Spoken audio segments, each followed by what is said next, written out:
the session is titled The Space Between the Words, Stories from Assam, Nagaland and Arunachal. We bring you this in collaboration with Zubaan. The panelists will explore the idea of occupying and using space as a medium to tell stories, express themselves, creating solidarities, and sustaining themselves as feminists, writers, artists, poets, and activists.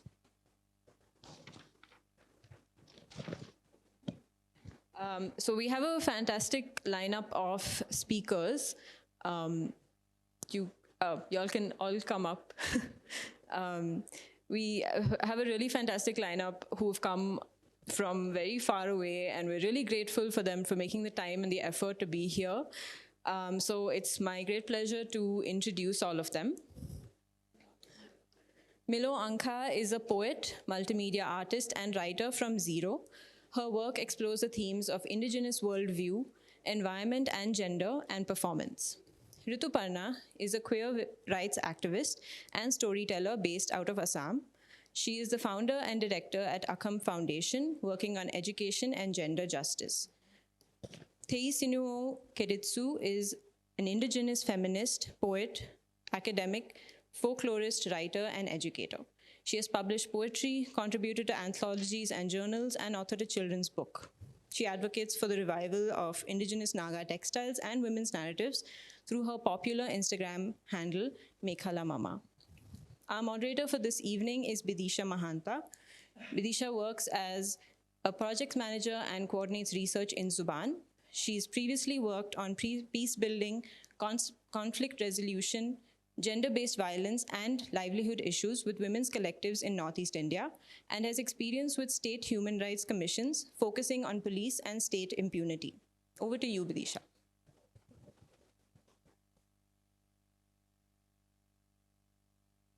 Thank you, Shani. Hello, everyone. Thank you for coming out today evening. So I think we'll begin today's panel, and thank you for the brief introduction.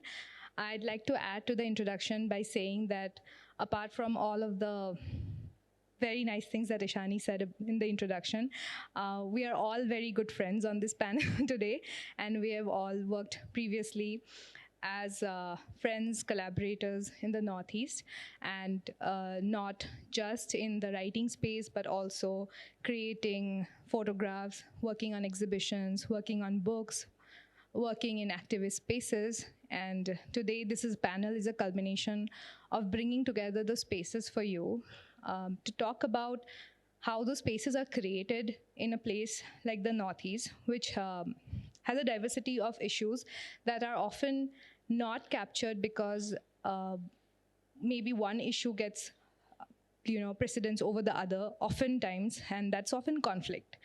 But today we're not here to just talk about conflict. We are here to talk about art or storytelling, activism that is not just connected to conflict, but also feminism, gender, queerness, and how we survive in those spaces. We write about those spaces, and we try to create stories that will connect to a larger audience, but will also connect to, creating friendships, feminist friendships beyond, binaries. So I'd like to actually start off with Ankha, and I think Ankha has a small presentation she wants to play.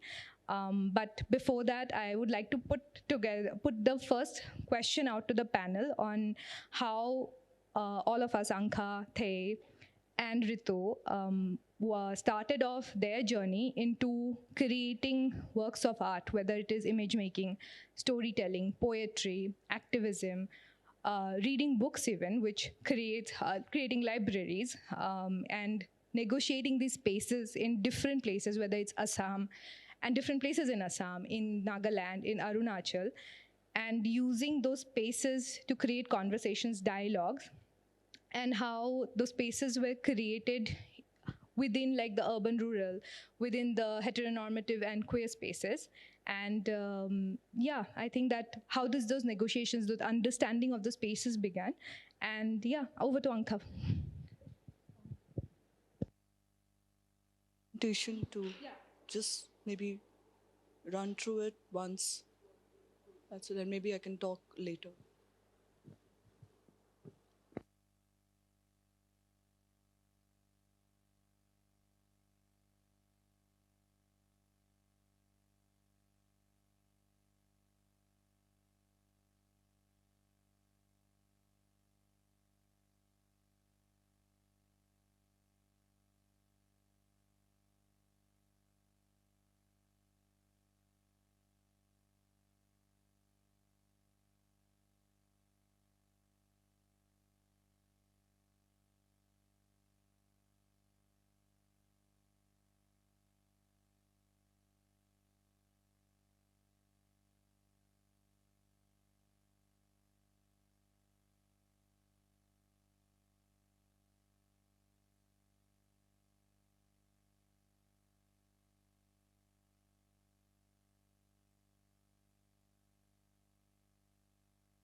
Thank you for the introduction, both of y'all, Ishani and Bidisha. Thank you, IHS, for having us. I think it's a lovely platform, and for me especially to connect back to Bangalore again. I started photography after I quit dentistry. I practiced for like 3 years. So after I quit dentistry, I took up photography and writing to create a space for my own imagination and for the stories that I really wanted to tell from my region, about my identity, about the land, because I felt like I wasn't finding those things that I was looking for in the material that was already out in the world, whether it is in the visual form, whether it is in the writing, the stories. So it came more as a compulsion, like for me to like it was an obsessive thing that I couldn't get rid of, and I had to like. Quit everything and like go to creating. What photography, writing, and art in general has taught me is it's a space that I can own without anyone telling me how do I think, how do I be. It gave me an agency. So I think it's like one of the best decisions I've made. Over time, I've met people who are in the panel, Bidisha, Ritu, and Thei.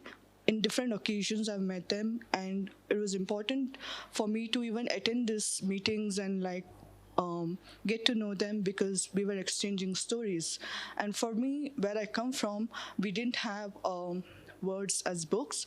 For us, it was always passed on, like in the form of oral literature and through poetry or through like just observation. That itself was literature for us.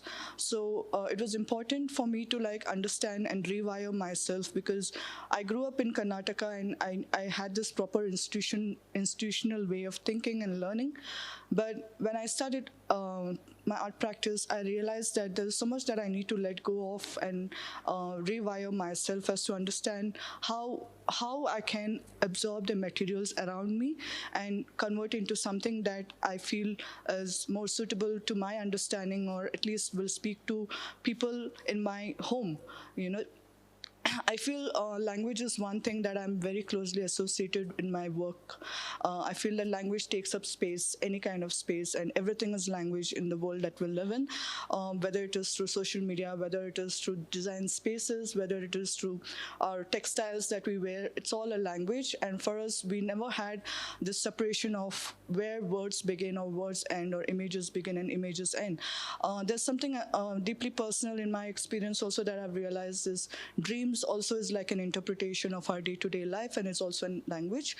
So all of these things over time culminated into really I had to really bring it out of me. Otherwise, I think I would have lost my mind long time ago. So yeah, I don't know if this answers the question, but I think language is the one that really takes up the space. Hello. Yeah, thanks, Ankha, for that. And thank you for the images and the work you have shown today. I'll move on to Ritu. And yeah, Ritu, if you can talk about your work and how you started working on occupying spaces and the mediums you started using.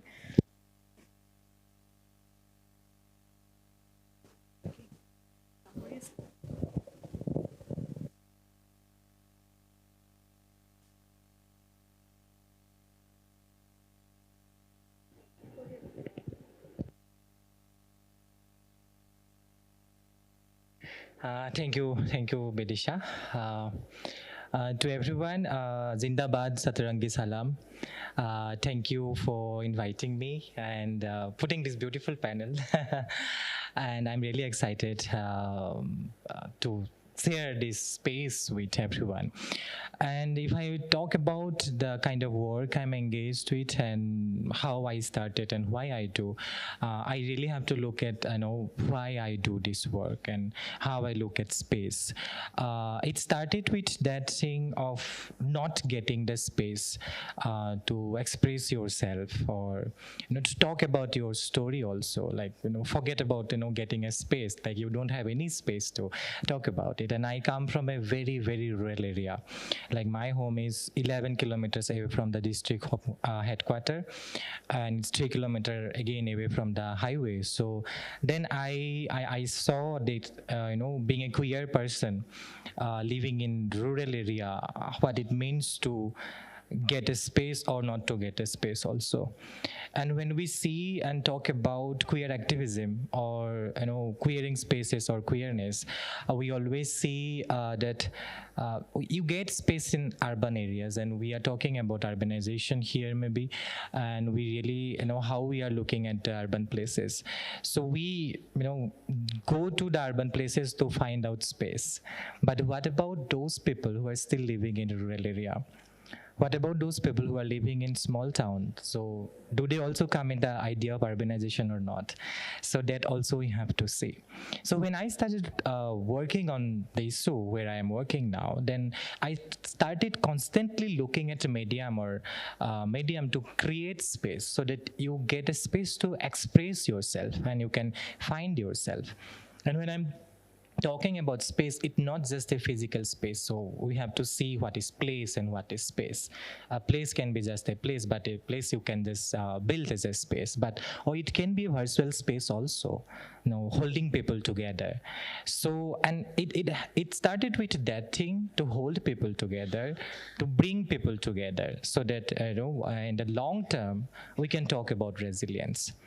And I found one thing is that, conversation and dialogue, it will help us to build space, and also to find for, a way to have dialogue and conversation, what can be our means. Then I found storytelling and how you are telling story. That also very important. So I choose children literature when it comes to storytelling and to talk about tough subject. Because I felt that nobody understand you because maybe they are not being able to look into your world, just like you were just saying about the language. Like we don't have the words, we don't have the expression, nothing. So how people will understand you also? Then I felt that we have to talk about it. So then I adopted this whole children literature means and talking about books, and then talking about the stories and going near to people. And I started writing poem. And it was a very strategic things in my mind that why I will write poem also. I'm using the word strategy. Also, two things is there. That one thing is that you have so much there inside your mind, and thus you say that you will lost your mind if you will not do the work. So it was for me also, it was kind of that if I will not write poem, then maybe I will lost my mind. So, and so many things you really cannot express to other mediums. So I started writing poem, and very consciously I chose the language that is my mother tongue, Ohomia. There is the reason, because I wanted to create this space around the larger Ohomia society. Because we have to grab the space there, because my people who are still living in the rural area, or maybe the semi-urban or the peri-urban area, so they will understand the language which is Ohomia. If I will just write in English or maybe some other language, so it will not really go to them. So when I started writing a poem and I started putting in social media, especially in Instagram and Facebook and maybe in WhatsApp status also, I have never published it anywhere, in maybe in newspaper or maybe in magazine, anywhere. But I saw the kind of response I started getting from the people who are like maybe the other people who do not belong to your community maybe. This was so wonderful and fantastic. And I felt that I was being able to go near to those people till yesterday who were not understanding me. And from there, they are trying to come near to me, trying to be able to understand me. From there, I felt this space is getting created. And there was a whole way to create a narrative about queerness, and especially about queerness which is based in rural area or maybe in a small town, and people started looking at the stories of your life. I will give one small example how I could see a little bit of success in that way, which we call allyship building also, and then through the narrative building how it helps. recently two of the female assigned person, they got engaged, and it came in to news, in all the local news, because it was a hyped things there. And so much of hatred we could see from people. They were just commenting in the news, Facebook page or wherever they can, and maybe people were writing independently also post. But if you'll talk about 2017-18, if you'd have happened this incident, maybe me or some of my peers needed to fight a lot with all those people. Ki, don't say this. How can you say this? And you have to build a narrative. But this time I saw me and my peers were silent. We were not speaking anything. Maybe we're not trying to defend it also or nothing. But it was the ally who were speaking against it. They were saying that how can you say this? It's so normal, it's so regular, it's so usual. It's just two persons are just in love. And I see success in this way about narrative building and how you are using art for your activism. So for me, activism is not just activism, but it's also artivism. Because through art, you can take very easily things to people and you can bring people together. And this has been, we are saying, it's not a new thing we are experiencing or maybe talking about. So this small example that made me more affirm about these things and what we call about, narrative building and using art and creating space. And that's the space now the ally are also getting a place to express themselves and to fight for it, and larger way we can build solidarity. So probably I would like to just share this, and yeah, thank you. Thank you, Ritu. It's quite interesting because both Ankha and you are coming from different points of how using language and art to talk about individual experiences, but bringing it to a larger audience. And I think now moving on to Thei, aka Mekla Mama, who would like to, I think, show her Instagram handle, which also brings us to a different form of activism. Yes, and fashion. So. Okay, so I really hope you can see this, because I just found out Bidisha doesn't have an Instagram account. I've been trying to tag a Bidisha Mahanta, and every Bidisha Mahanta I tag keeps writing to me saying I'm not the one, so please. So, but it's there. Okay, great. If you can just scroll down a bit, just so that they get a sense of. How I started, my mother was a weaver. I'm from Nagaland, and in Nagaland, weaving is an exclusively female practice. It's taboo for men to touch the loom, the instruments, and all of that. So weaving is very tied in with a Naga woman's femininity, female identity, and everything. Now, my mother was a weaver, and she had to choose between studying and weaving, and she chose studying and all of that. But she had that passion, and she passed it on to me through very intimate, personal sort of mother-daughter, interactions, stories. And so that is what I inherited. Now, as a grown-up woman who went back to Nagaland to work, and when I joined the workforce, in Nagaland, I'm sure all of you know Naga people, so we're all very, very fashion conscious. We're very high fashion. We're, we can give anybody their run for the money. So as a professional woman entering the workforce, of course, I entered a workspace where, all the women were dressed up, in high fashion. I was also there. And, but I was always very interested in textiles. So I would go and visit the mekla shops, the one or two mekla shops. And one lady, this elderly lady whose shop I've been going to since I was a child, said, it's so interesting, and I'm so happy that a young woman like you is interested in textiles, because these days no young women come to my shop, and at this rate people will stop weaving. And for me, that was a real, sort of a very jarring moment for me. I suddenly realized, is it even possible to think that we're not going to have this anymore? And after that, I decided I'm going to wear my mekla to work every day. Now, when I did this, the reactions were very, very interesting and curious. Many of my colleagues just giggled just because they thought it was so hilarious to see a Naga woman putting a Naga cloth on her Naga body. And since I'm an academic, I found that very curious. So I thought, let me turn this into an experiment. at that time, I was looking for a space, and I thought, what kind of space? Because I just go to one. I teach in a college. I have a limited number of colleagues and some students. But where can I do this? Where can I do my experimenting? And at that time, Instagram was beginning to be a thing. So I found out, and so it was just almost by accident. I thought, okay, let me because my sister who introduced me to Instagram said, it's an image-based, platform. So great, fantastic. So wear a mekhla, take a photo, put it up, and let's see where this goes. And I think for me, it was so interesting because, I'm a feminist, and that's a very sort of odd and conspicuous thing to be in my culture, in my community.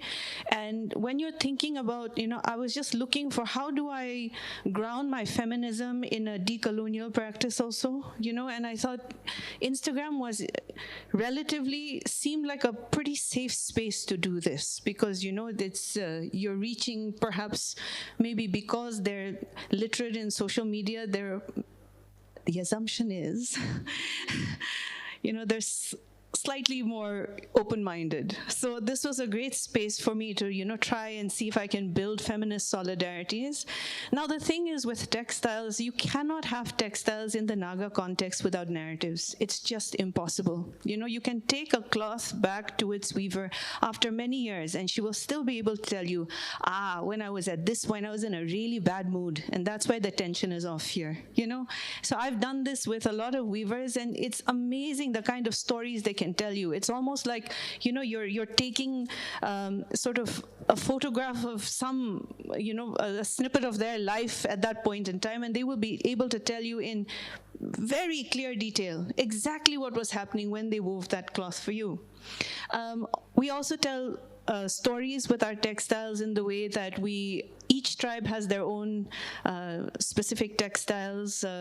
Within that, you have it conveys status, it conveys gender. I'm from the Angami tribe, so we have it's an Angami cloth called the lohe.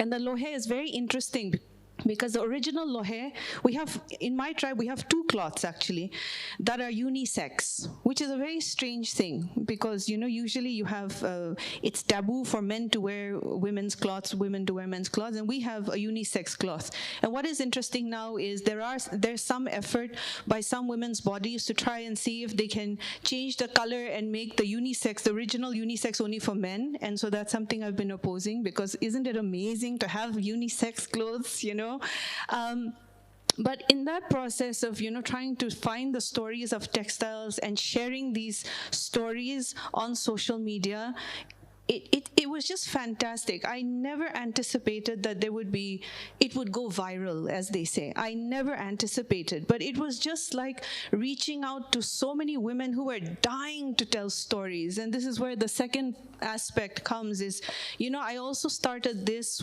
once I was already married, and I was in the process of becoming a mother of how many ever children.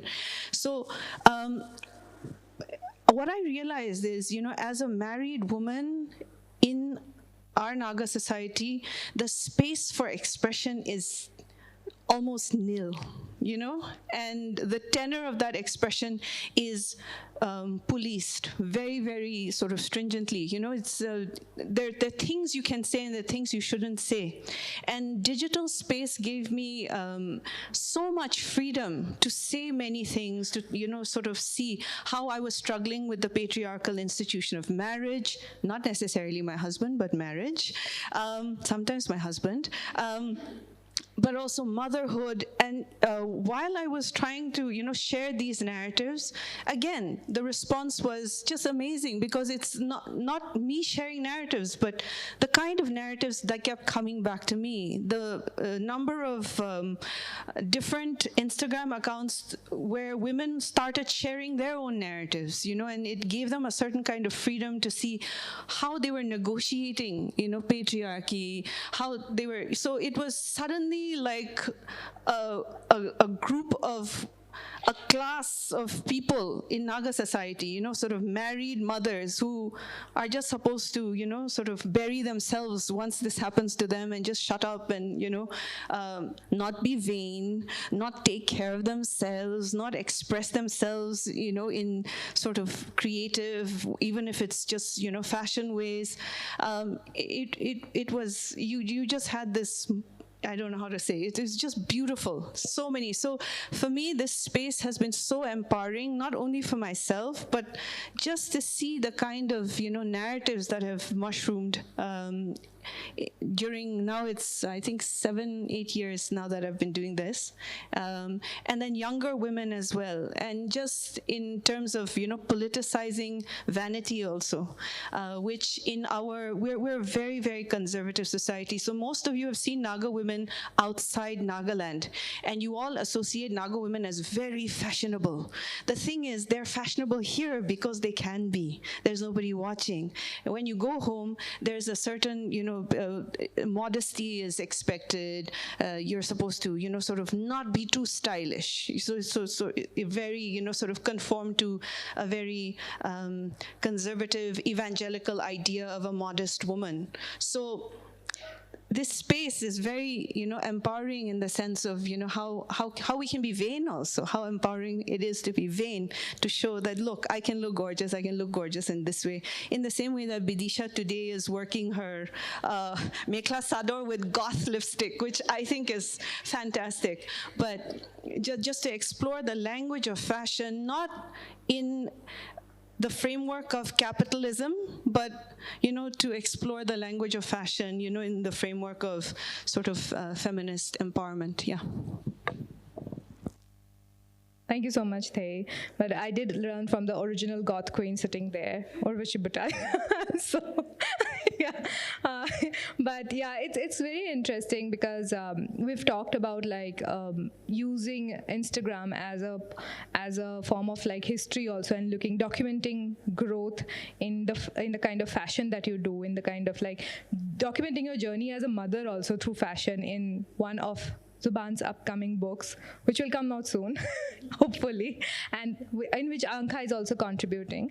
But yeah, I think it's interesting because while we are talking about creating this space and working in this space, I'd just also like to talk about how we all met while working in the Northeast and working in building the spaces. So while Zubaan works in the Northeast, we also try to make sure through the different projects that we run, that is the Fragrance of Peace project and the Cultures of Peace project, that the projects and the work is rooted in people and in our friendships and collaborations that put the precedence in what communities need and what feminists need. So it is rooted in what Ankha needs, say, in Zero, or what Thay will want in Kohima, or what Ritu will need in Dibrugarh or Assam.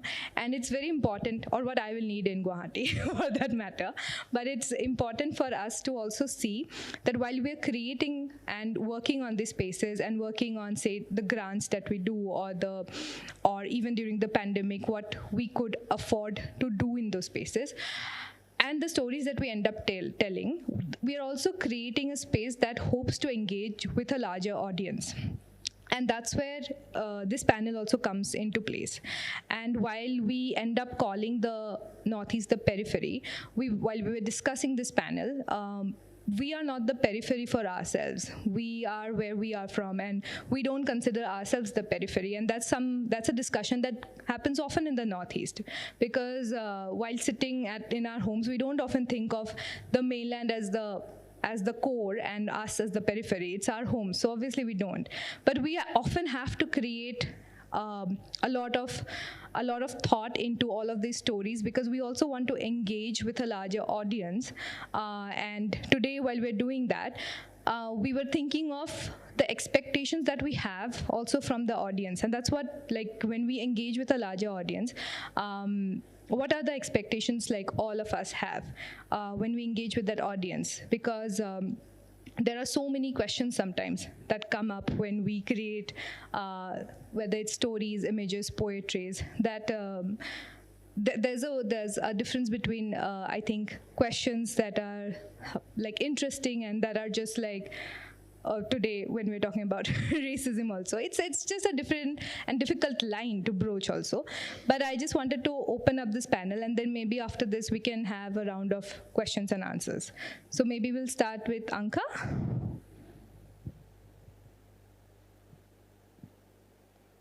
I like this question. I really like this question. It's the most important question that we address on day-to-day basis, because despite of who we are as writers, orators, historians, activists, artists, on a day-to-day basis, as humans, we experience this. Like even when we meet people outside, we have to tell them who we are, where we come from, what we do. It's just a basic courtesy or introduction, or I don't know, it's a basic exchange.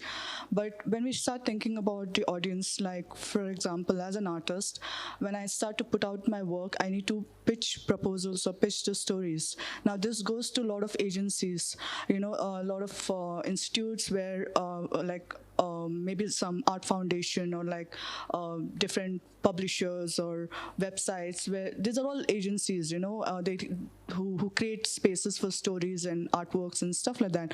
But when we as practicing artists, I was asked this question before also, do you consider yourself an artist or do you consider yourself to be a Northeastern artist?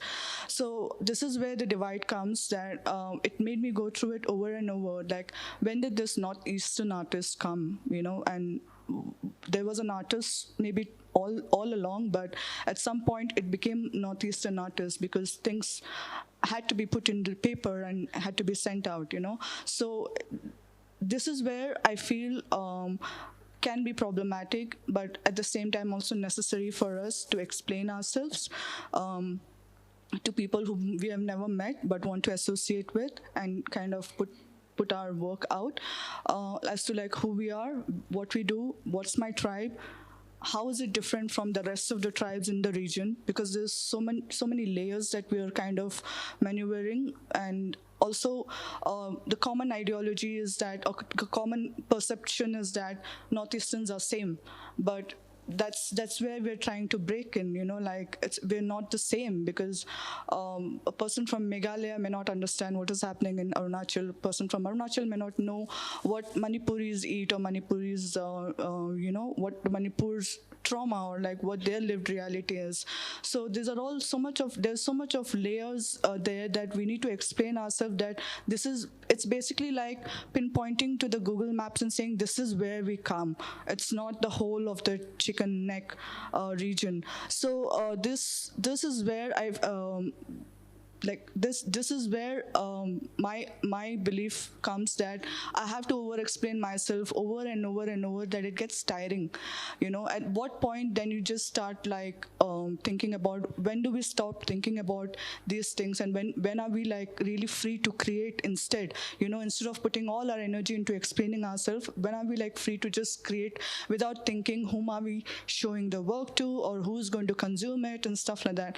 It was much later I realized that it doesn't matter who sees it, but art itself is a space where it invites people, and whoever connects with you in the end, that sort of bond happens organically, and whoever can't, well, I don't know, maybe we can't overextend ourselves, because this is something that we've been doing perhaps all our life. And even for us Northeasterns also, we have this we still have this hook about, okay, but they're like the mainlander publishers, or they're like the mainlander collective. So how do we kind of bridge this, where does this bridging come?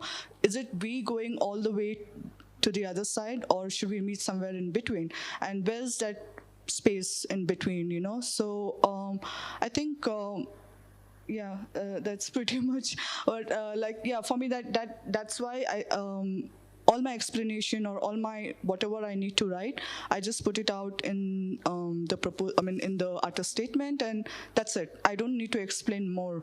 If anything, people want to know more about me and stuff like that, then they have to make that effort to come and say hello, hi. At least just say hi. I think this also it dissolves the gap and it also sort of humanizes both the ways, like it's just basic thing that you meet and connect at a point. So yeah, it should go both the way, and it's not just the responsibility of one person to understand the other person. So that's Hello, thanks, Ankha. Yeah, that was very insightful. And over to Ritu now. Thank you, Ankha. I was just listening and reflecting. Yeah, coming back to Bidisha's question about the mainland and then the periphery and then the audience. Often I think about my audience and then this whole idea of mainland and my gender identity, my queerness and whatever. So I am into periphery within my home only. So how can I talk about, this whole gauge of mainland and then other things? So so that's how I try to reflect a lot who is my audience. So I think that's really a big thing to reflect with all of us also, that I'm in periphery within my home. So this is one thing when it comes to the audience on the creating space, and an expectation also comes. So this is how my work started with my own village. So when I started the first free community library in my whole life, so I did it in my own village, because I saw the library as a response to all the critical things whichever is happening with us, so it can address by creating a democratic space, getting engaged in dialogue and conversation with the people around me. And that's my village, the community in Lars, where maybe we will talk, we will tell story, we will recite poem, or maybe we will sing song, or maybe we'll just sit and chit chat, and maybe we'll just wonder. But maybe we will come together to one point. So there I started, and in that time my expectation is just to be with everyone. And from there, going to a larger space. When I started thinking about the feminist library, which we built in Dibrugarh, and there is a politics behind, like why we are calling it a feminist library. You just call it just library, then why you are calling it a feminist library? But there is a politics why we want to talk about it. So it's a way to the larger audience also to say, okay, this space free and open to all. And when I'm talking about open to all and free, it means everyone, be it race, be it caste, be it gender identity, be it religion, be it disability, everything. And how we are creating a space there, and then the conversation you are trying to hold. So this is kind of space, and then the dialogue, and then the expectation which I'm trying to build within my home. Because as we were talking about, I will just not talk about maybe mainland also, because my struggle starts at home. So this is how I see library as a space which can respond to these places, because books melts down, the story melts down us, and it make us grounded, and it can bring everyone together, and from there we can just talk. And when we will talk, then maybe we will be able to see the response from everyone. So one of my expectation from my audience is just to get engaged in conversation. And just to sit together and just to talk. And it's so peaceful just to talk. And like, why to quarrel, or why to just have argument? Why not have some conversation? Why to cancel also? So this is also one thing. And then when I'm trying to talk about this narrative, coming from Assam, from a very rural area, and like how we are talking about fashion also, and wearing mekhela chador and coming, this is my queerness, my Ohomia identity I'm trying to assert. And also the kind of the queerness, or maybe the transgression, when we talk about the mainland India, it's very different in our state or in our whole region, because the heavy or bigger narrative about trans identity, which goes around mainland India, we never saw when we were child, or maybe my parents, they never saw that whole narrative, which is now heavy on us, on everyone, which is now more infiltrated by the right wing or whatever. So then how I am talking about it? Because a trans person coming from Naga society, a trans person coming from Arunachal, a trans person coming from maybe Khasi society, their transness will be very different from a person which is maybe from Punjab or Haryana or maybe Delhi or maybe from Karnataka itself, because they will come with those baggage also, and traditionally how we are looking at identity beyond binary. Then that time, who is my audience? So that also I have to really see. So this whole struggle of building narrative and talking about it goes within the home and also to the mainland India. So a lot of time they don't understand also when I'm talking about it, like, oh, it doesn't fit into our context or something like that. That time probably I just ignore. I'm like, I will not go and waste my energy, because you are not ready to in fact listen also, because you are just saying, okay, this is the way it has to be. So in that sense, my just expectation is just to have conversation, just to have dialogue from where we can create safe space.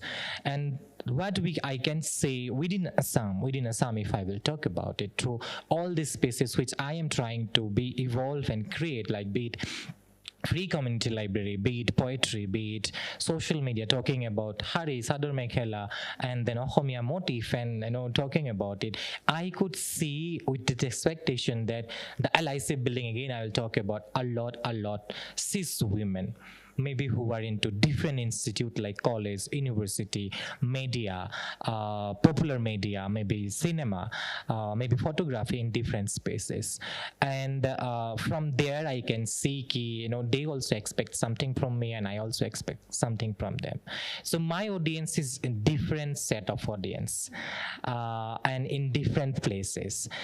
So this is how I try to see, and then my expectation just to have conversation depending on whoever is in front of me. And right now I'm not really looking at this whole concept of mainland and all these things, because I'm actually least bothered about them if they don't. Till how long I will explain to them ki baraf girta hai ki nahi girta hai mere ghar mein, right? So I just don't want to explain and then forget about talking about your transness and queerness to someone from mainland. So because my struggle is also within my home, so I have to engage with them first, because I want to create safe space there. I want to be very much Ahome, I want to be very much Naga, I want to be very much Khasi. And then when I'm talking about I'm talking about my trans sister, brother, and all the queer people. So then only maybe, because problem is there also. So yeah, this is how I was. Just wanted to respond. My response was very much reflective of my things, not just putting something responsibility on someone else. So yeah, thank you, Bidisha. Thank you, Ritu. That was something, I think. Yeah, I think Thay is also. I resonate with what Ritu has said. With all due apologies to everyone, I'm least bothered about the rest of India. My audience, this is mainly only for Naga women, and then in the course of these few years, I've expanded it to the Northeast. Now, if you just look, I'll just tell you, it just looks like I'm wearing different mekhlas, all colorful. The one thing that I hope you will get is I'm not looking exotic or tribal, ethnic. These are things, as a Naga woman, everybody, and of course the government, we earn money only because of this, our Nagaland government, through Hornbill Festival. So it does make sense for them. I understand, why they need to create that narrative of, festival of festivals, land of warriors, and all of that, But as a Naga woman, and a feminist, it's very important for me to create a different narrative of the Naga woman's body that does not conform to Orientalist, colonial, these ideas of, oh wow, look, this tribal woman who's, sort of prancing around in the jungle, etc. So that's one aesthetic that I'm very conscious about. The second is, if you look, the right mekhla on the down, that's actually a Adi mekhla from Arunachal. That's an Ao mekhla. The one in the middle where I'm wearing a long white mekhla, that's actually from hand-spun cotton. So there, some women who are trying to bring this old practice back. So this is cotton grown in Nagaland, hand-spun, and then woven into this contemporary design. can you just scroll down a bit? Or if you can just scroll, yeah, you can just keep scrolling. That's a Angami Mekla. You can scroll down faster. You can scroll down. That's a Konyak Mekla. That's a, so, as in, basically, but, to be kind to everyone. We cannot speak all the languages. We don't have the vocabulary. None of us can have, this sort of all-expansive, comprehensive vocabulary. In the same way that since I'm an academic, I teach, I teach in the Department of English, and I'm very, very conscious that I have access to certain kinds of jargon that perhaps somebody who's in architecture or somebody who's in medicine may not have. So trying to, expecting audiences to be able to speak your language is actually really unfair. I mean, honestly, I love textiles. So my favorite Indian textile is oh God, I'm just blanking out now, Maheshwari silk, but the thing is, not everybody from India and, even from the Northeast will be able to see a woman wearing Maheshwari silk and say, hey, I know you're wearing Maheshwari silk, So we need to be kind, I think, trying Northeastern people feeling very outraged that mainlanders don't know where Nagaland is really unfair, because honestly speaking, I thought I knew Bangalore, and then I went for a taxi ride yesterday and I was thinking, where the hell am I, So even this one city, so it's not fair when I don't know the city properly for somebody from the city not to take outrage that they don't know me. So that's the first thing. But this is a language. This is jargon that Northeast women speak. This is jargon that Naga women speak. And exactly like what Ankha was saying, it was a language we could not speak. There was no space for that language to play itself out. And so this account actually allows us to speak this language to each other and, maybe even see if we can expand that language and, ensure that it continues to live on, because that language is very much tied in with the practice of weaving. And after this account, we have a lot of stores in Nagaland that are both, real stores and online stores that have started stocking textiles, Naga textiles, for people who want to buy from Nagaland and also from outside. I have random people from like Chandigarh or somebody from Baroda, which is in Gujarat. See, that's the thing. It goes both ways, so we need to be kind to each other, But saying we want to wear the mekla, and I told them, God, I Googled it and I checked it out. I checked the temperature and I said, I don't think you'll be able to wear this. In Baroda, I think it'll be really, really hot in Baroda for you, so maybe you try something else.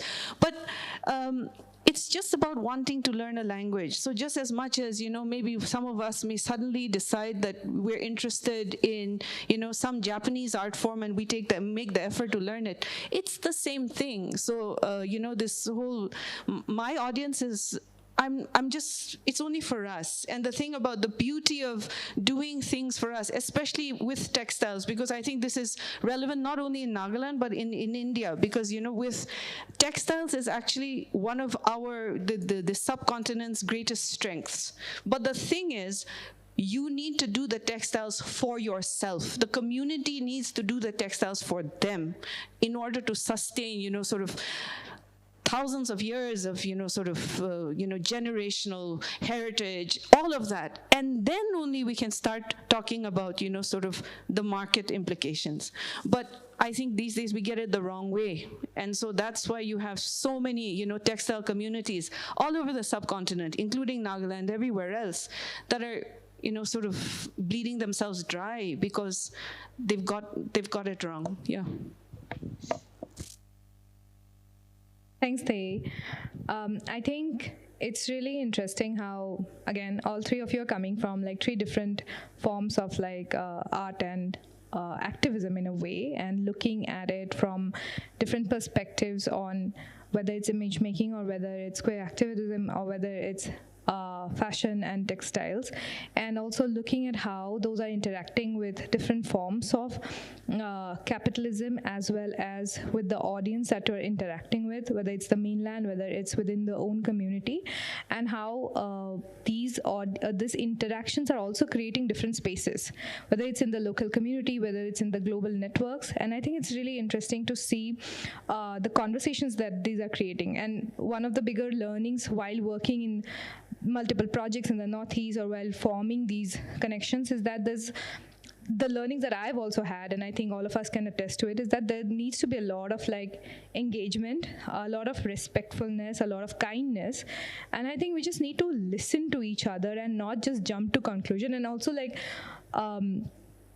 not just immediately cancel each other the moment one word comes out, and try to engage, because without engagement, I don't think there's any movement of any of these communities with each other, with even the mainland in quotes here, because we do need each other. And there's so many, like Ritu was also mentioning before in the earlier part of this conversation, that the allyship is so important to even move forward. Even now when we are speaking, and we are speaking with so much privilege today in this panel, while so many of our friends in Manipur are still under internet blockade and are not able to talk to us. And it's been a very difficult month for them after decades of living under conflict.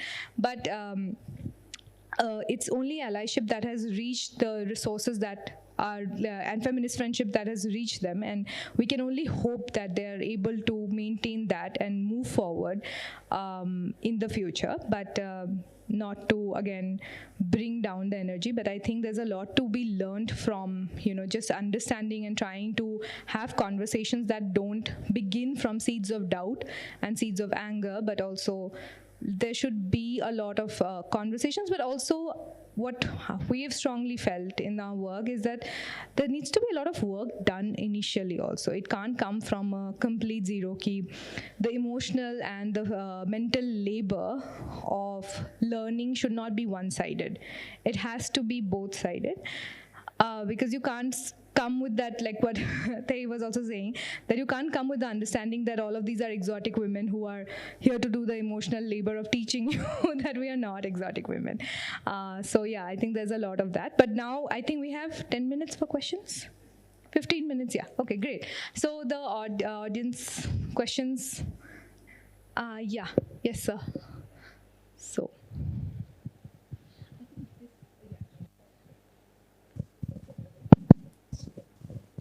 Thank you. This has been a very fascinating discussion, and each of you, I think, have made a brilliant provide brilliant insights into this whole issue. In fact, I think I can see a thesis emerging out of this, being a researcher. And this is a thesis of, actually, it's the mainland which is the minority. It's the mainland which is actually the problem, and not, there's so many vulnerabilities in society, everybody's a minority in some way. And I can give the example of caste, for example. I think the problem with caste is not with the Dalits and the what are called lower castes, it's the Brahmin which is the problem. Okay, it's the mindset of the Brahmin. Unless you change that, you will not. So mainland India is the problem, and it's what you see around the country. Because it's very interesting, because this understanding which emerged was when I was looking for data, state-wise data, say in the 80s and 90s, doing a lot of research in public health. I found that only 16 states are listed in most of the government documents, most of the publications. And Northeast is one kind of block. Or there'll be Assam and rest of Northeast. Or Northeast as subsumed under Assam.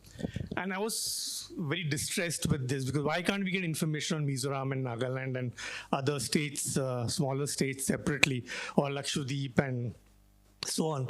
So I traveled across Northeast, actually, to try and get information when I was working in the Foundation for Research in Community Health in the early 80s. And I saw that the information was available in the states, but the mainland had just not acknowledged it and done that. So I think what each of you has said, I think it's important we need to change this concept of mainland. I mean, there's no such thing as a mainland, and I think that is something that we kind of need to deal with, because they are the problem. Thank you for your comment. Do you guys want to respond to anything? Does anyone have any questions? I know it was a good panel, but are we stunned into silence?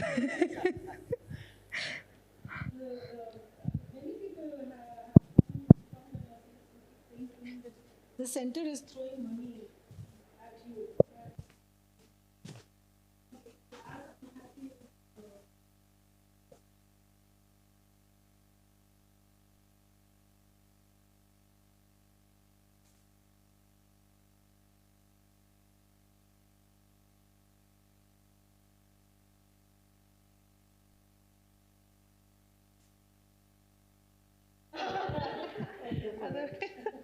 Maybe we can have this outside. Same.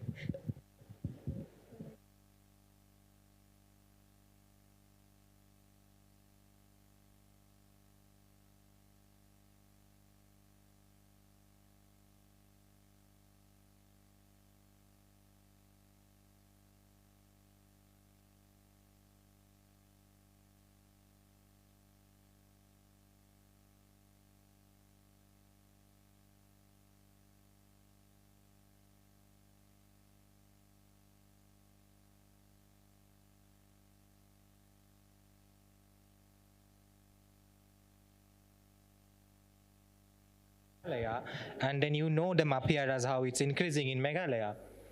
In Karbi Anglong, this whole for these mining things, how there is whole uproar within the local community. When there are two Assamese boy went there as a tourist, and there were a lot of on the Biswas or whatever, they misunderstood for something and they kill also. Now we fight among us for these resources, but it's how people are infiltrating. Now in the name of development, they're just making flyover in the city, in the urbanization. If we're talking about, the center is only giving money, but we don't need all those. We need proper urban plan. In Guwahati, if we will talk, there is less green area, but Guwahati is such a potential area with the river Brahmaputra, and we have a lot of water body within the city and around the city. Then why there is no planning for that? So where is the money for why it's coming? Also, they're trying to build highways and highways and highways. If you will go to Nagaland, they're cutting all the hills and they're trying to build a highway and they're trying to make it, but for whom they are making the highway? And then that day I went to Gwalpara for a local college for an awareness program, and I saw Gwalpara is famous for sal tree. I think you know what is sal tree. And I saw that, and I say, just spell it out that I wish nobody will cut this tree. But then this professor who was going to that road since 1993, I was born in 1994, and she was traveling in that road in 1993. She said, when I was coming in 90s to the college, during daytime only it was dark because of so much of tree now they're cutting. Now can you see the yellow spot in the tree?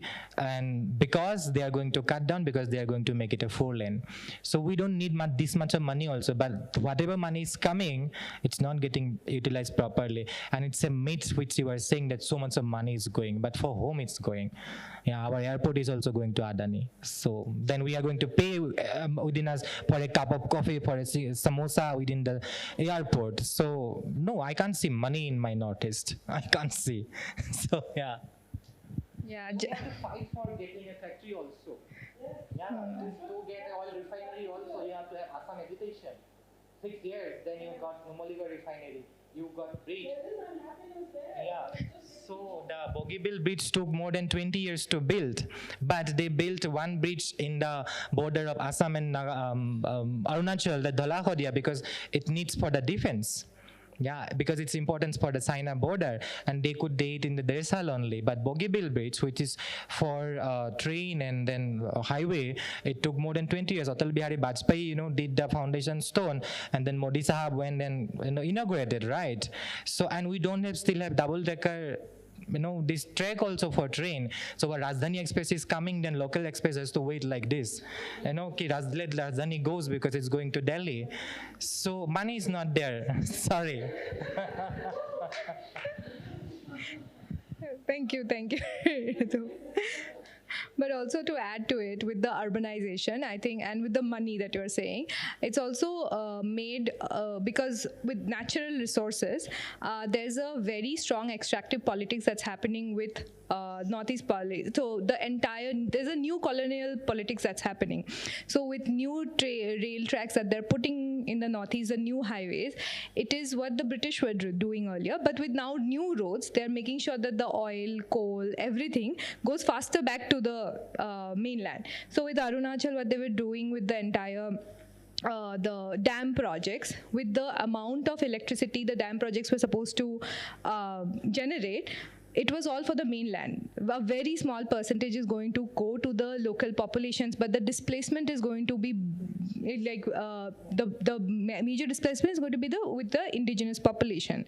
With Assam also, with the amount of money, there's a lot of displacement in the elephant corridors even. So there's a Patanjali Yog Pit that is being planned in a major elephant corridor, and I think 7 or 8 years ago, a baby elephant has died there already. There was not enough news coverage about it because obviously all of those news gets covered. So is getting across the land. Yeah. So much of hurt they are in Northeast. Yeah. So all of those money, and it happens because the stronghold of like political groups, the political elites now want like more power with the mainland cabinet, and they want cabinet portfolio. So it's like there's a whole different political scenario. Yeah. So. But yeah, like Ritu was saying, Rajdhani goes and local trains have to wait. Because it's Delhi solo now.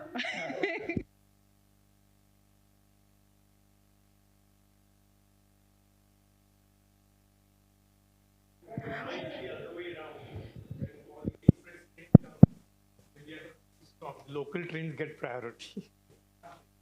Mumbai.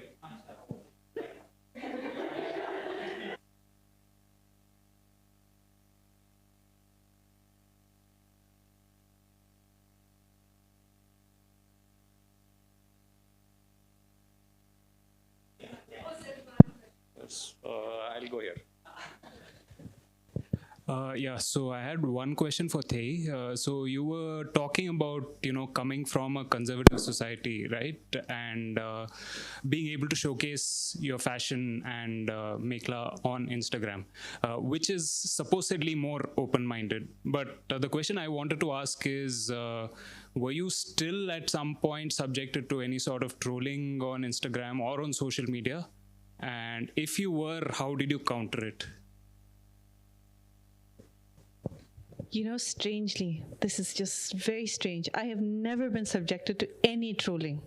Maybe the random, I can literally count maybe 3-4 incidents of private DMs of men who say like, I don't know, is this a whole, like, I don't think it's a Nagaland thing. It's just, I think whenever you, as a woman, put an image of yourself in public space, I don't know why, but men feel like they need to tell you how you can do it better.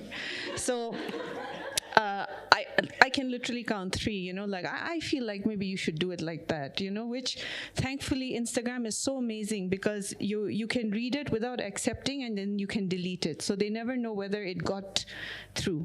So, but that's it. And so, what I find with my space is it's very geared and targeted to a female audience. And there are a lot of men who follow me now and they comment, etc. But the thing is, no trolling whatsoever. And even from women, like none whatsoever. And I've actually gone to like very transgressive space. One of the freedoms I have as a married woman in my society, I can actually talk about sex. I can be sexy. I can, talk about, sort of my desires in a very sort of open, unashamed way. So this is a liberty that I have and I exploit, no trolling. I haven't gotten into trouble. So that way I'm pretty safe. Okay, so far, yeah. when I use the feminist word, yeah, that gets me into trouble for some reason. No, seriously. So in my society, it's more dangerous and more sort of conspicuous to use the F word than to do other things. So I don't know. That is a mystery. Yeah. Thank you.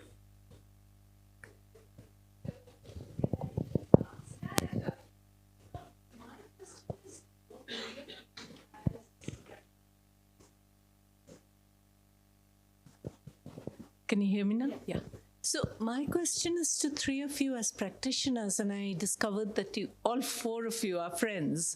So I'm just wondering what ways in which you who use social media, photography, your poetry and other artwork, your poems and other activism, how that speaks to each other, even though you don't belong to the same states, you belong to very different groups, because the Northeast is not, I mean, you're right in saying it's one space, but it's also difficult. It's terrain that's difficult. It's like I was in Shillong recently, and people who came to perform there had started at 5 in the morning in order to come there. So I'm just wondering how that works between, different practitioners, that the different people. Yours is a virtual space, Thai, but otherwise, how do you talk about it around?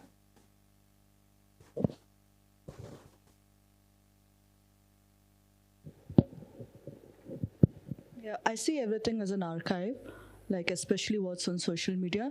And it's a good way to learn things, good way of getting information. Social media has also helped me connect with few of my colleagues, like photographers, women photographers from Northeast, whom I had to go and look for them in social media, basically like stalking them and like following them and then reaching out to them and then connecting and then creating a collective sort of a thing, which we call as Amma Collective now. Actually, when Instagram started, that was also one of the reasons why I felt like I needed a space to put like my expression out in whatever form it was, and photography and poetry just came along. So, and in that way, social media, I think, is a great tool, but it also has its own pros and cons. Like, it's also a boon sometimes for us, because at a point you stop thinking because you're becoming a consumer. So now what's social media become is like, are you a creator? Are you a consumer? There's nothing else, like there's no other role you have to play. So we are very careful. I am very careful about how I use it, because it did take a toll on me at some point, and I couldn't find a way to kind of figure it out, like, what is this? Like, why is this happening? Plus, I think being a 90s kid, you know how internet has changed things overnight for us. And coming from Northeast again, just generalizing right now, because most of us, especially who are coming out and like becoming, taking up spaces, whether they are writers, whether they are artists, at least from Arunachal Pradesh, they're the second generation people who have got means to education. So now they're coming up and they're taking the spaces, whether it is in social media or whether it is in colleges, universities. And it's an interesting time for us to kind of look at it, because everything, like I said, like we're moving into a different world from what we were, and 90s especially was very harsh in Northeast, because all the states suffered massively. We keep talking about the funds coming from center, but in 90s there were absolutely no roads. I don't know how many of you traveled to Arunachal in 90s, but even when we had to go, like even if I had to go from capital to Jiro, I had to cross Assam and go, because there's no direct road. And now people can come, take a flight to Arunachal, in 3 hours they're in Jiro. So the connectivity is, maybe it's the center money or something, I don't know, the charm of the center money. But back then it was so difficult, like just splash it all over. Like you enter airport and then you no longer are thinking, because you're just consuming. And then everything else shuts down, I think. So social media for me, I think, has been very, very helpful. At the same time, I'm very careful about it. It's like two ends of a knife or something like that. So either get sucked into it and then lose myself, or I can like actually find people or find communities where I can feel more connected. Also, it's interesting how IHS has this space, you know, where we can come together and talk about so many things openly and as a safe space. But back home, we have to do it ourselves. Even in Arunachal, the new LGBTQ movement that has come, it's only very new. The most new, I think, in recent, you know, and they have been spreading the word again virtually. Like, things that we're doing now is unimaginable back then, you know, at least like 1 decade ago, you know, and social media is slowly catching up. Right now, Facebook, WhatsApp is one of the most common used. Instagram is still for generation like us who are like woke and like we know how it works. But Facebook, and like my mom uses Facebook, WhatsApp, you know, all the information comes there.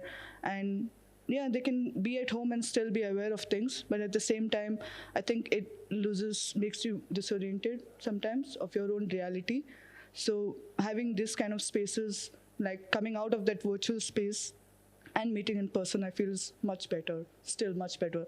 Hence, every time there's a festival or there's a community festival, I make a point to be there, because I'm never going to like, how much can I know them virtually? It's like all of the cooking, all of the serving, it's much more authentic and real for me, like in person, in my presence. So, yeah.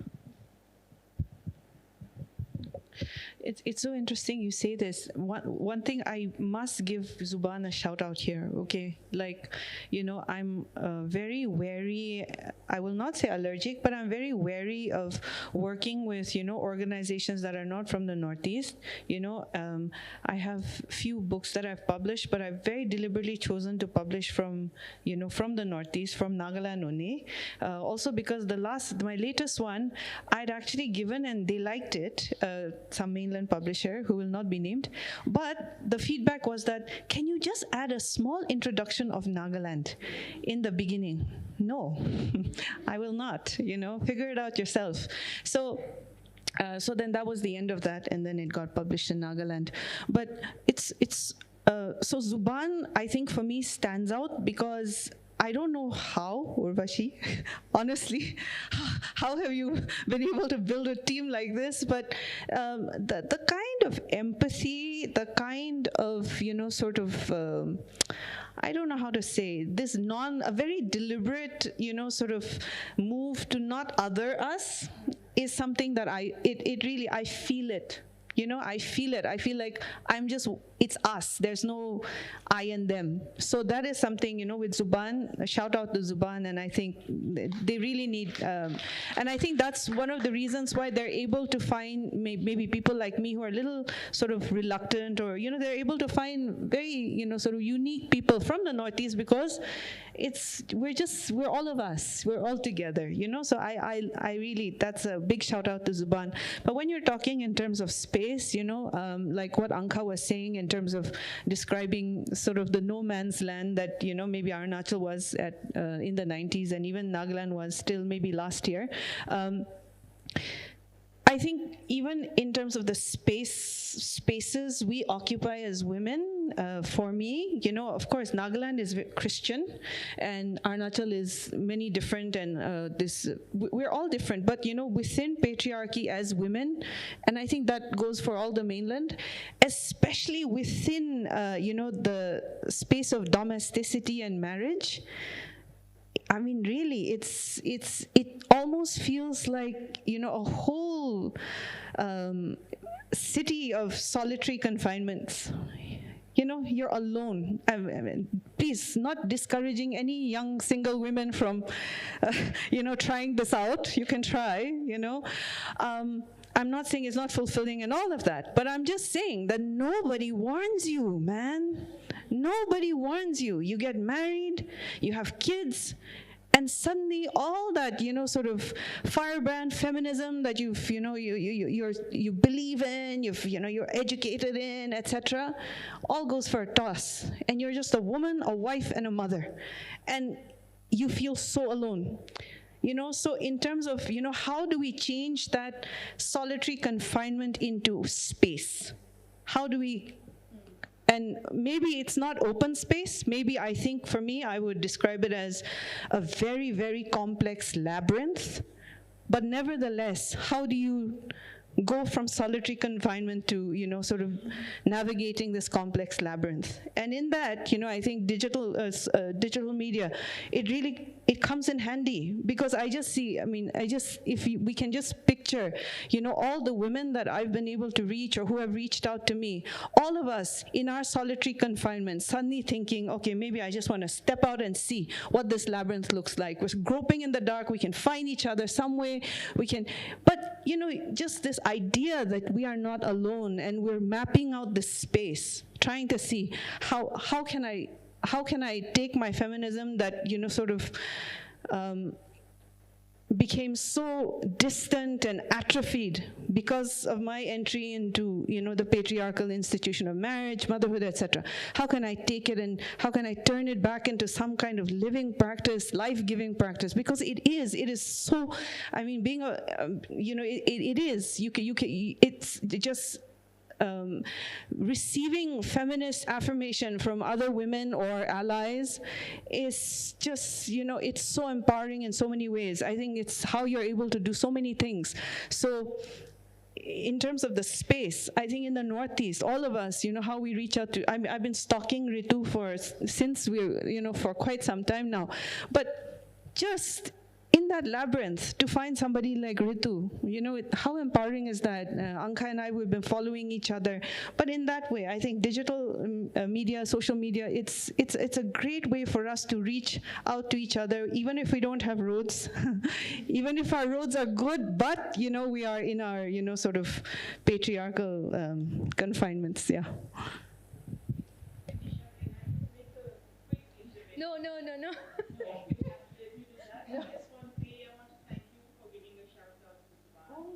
But I also want to say to you that actually Zubaan's entire work in the Northeast rests on the very capable and very elegant shoulders of Bidisha, who's sitting there.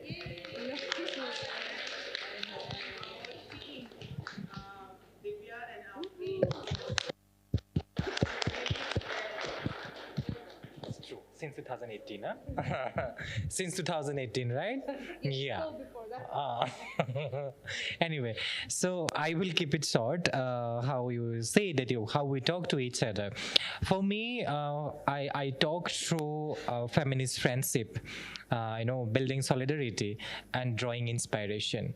When I saw, Thai Instagram account, and I just texted, our, Instagram handle name is also a bit similar. Like I'm Story Mama and says the Mekhela Mama. So I'm like, okay, you are valid, taking information.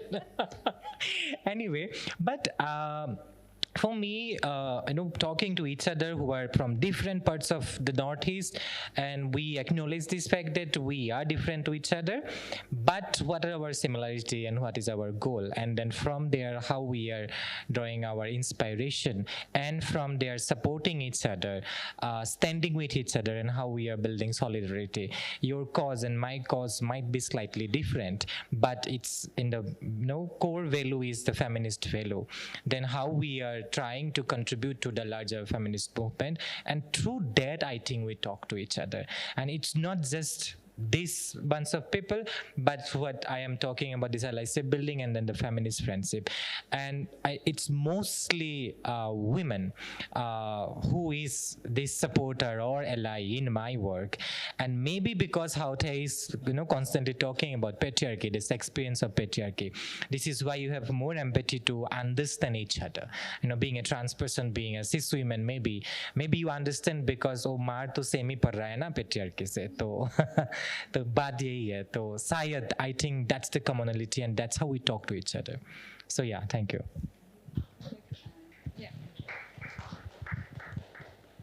Yeah, I think it's a great question, Bill. But once again, I think social media has given us the agency. Like, for a very long time, Northeast was projected as a very mystical, mysterious place, like exotic. And even when you look at the archives also, most of the people who have documented Northeast are people from outside.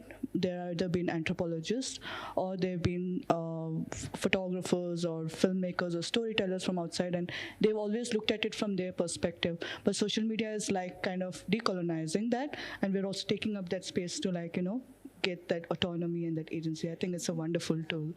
Yeah. Thank you so much, everyone. And thank you, Ankha, Thei, and Ritu for all of your insights and for sharing your stories. Thank you to the audience for your beautiful questions and for engaging also. And thank you to IHS for this panel, for organizing. Thank you, Ishani, for all the emails and the phone calls. But yeah, it has been a wonderful evening. I hope you enjoyed the panel as well as the conversation. Indrani said, Indira, sorry. My brain is short-circuiting. But yeah, so I think even though we might not have the best roads, I think right now Zoom has been an excellent addition. I know it's very capitalist, but it has been an excellent addition in keeping up with everyone. And also in a way, because I'm also not on social media, so I just have to add this. I think it's also interesting because all of us have a urge to learn from each other a lot, because there's so much every time I go to Assam, and I've also been born and brought up there. There's so much to learn.